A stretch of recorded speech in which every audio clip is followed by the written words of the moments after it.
বিশ্ব টেস্ট চ্যাম্পিয়নশিপের প্রথম দুই চক্রে মাত্র একটি ম্যাচ জিতেছিল বাংলাদেশ, কিন্তু তৃতীয় চক্রে এসে লাল বলে সাফল্যের দেখা পান লিটন শান্তরা। যদিও এই সাফল্যের পেছনে বড় কারণ ছিল বিসিবির সুদূরপ্রসারী চিন্তা, কেননা পাকিস্তানের মাটিতে যে দুটি টেস্ট বাংলাদেশ জিতেছিল সেই সিরিজের আগে এ দলের সিরিজ পাকিস্তানে আয়োজন করেছিল বোর্ড। ফলে মমিনুল সাদমানরা পাকিস্তানে এ দলের হয়ে খেলার পরই মূল সিরিজে খেলতে নামেন, আর সিরিজের ফলাফল গিয়েছিল বাংলাদেশের ফরে। তৃতীয় চক্রে 4 জয়ের মধ্যে বাকি দুটি এসেছিল নিউজিল্যান্ড ও ওয়েস্ট ইন্ডিজের বিপক্ষে, সেটা আবার ঘরের মাঠে।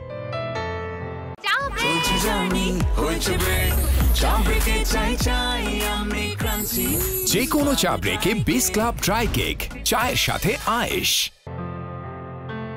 শনিবার তৃতীয় চক্রের ফাইনালে অস্ট্রেলিয়াকে হারিয়ে ম্যাচ জিতেছে দক্ষিণ আফ্রিকা। ফলে এখন শুরু হতে যাচ্ছে নতুন চক্র কিংবা চতুর্থ চক্র। 2025 থেকে 2027 সালের চক্রের শুরুটা হচ্ছে বাংলাদেশকে দিয়েই। আগামী 17 জুন শ্রীলঙ্কার বিপক্ষে গল টেস্টে খেলতে নামছে নাজমুল হোসেন শান্তর দল। 25 জুন কলম্বোয় হবে সিরিজের দ্বিতীয় ও শেষ টেস্ট। এবারে টেস্ট চ্যাম্পিয়নশিপ চক্রে এটিই প্রথম সিরিজ।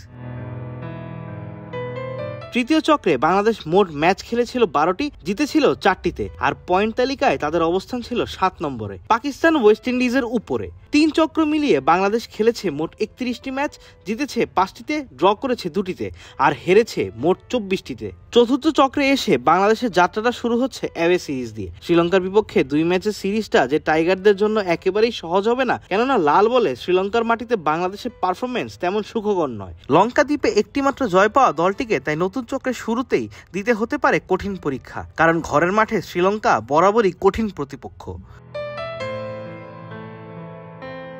অন্যদিকে মুশফিক তাইজুলদের বাকি 5 সিরিজই 2026 ও 2027 সালে। সব সিরিজে থাকছে 2টি করে ম্যাচ। 2026 সালে বাংলাদেশের প্রথম সিরিজ মার্চে ঘরের মাঠে পাকিস্তানের বিপক্ষে। সবশেষ সাইকেলে পাকিস্তানের মাটিতে সিরিজ জিতলেও এর আগের চক্রগুলোতে ঘরের মাঠেই পাকিস্তানের কাছে সিরিজ হেরেছিল টাইগাররা।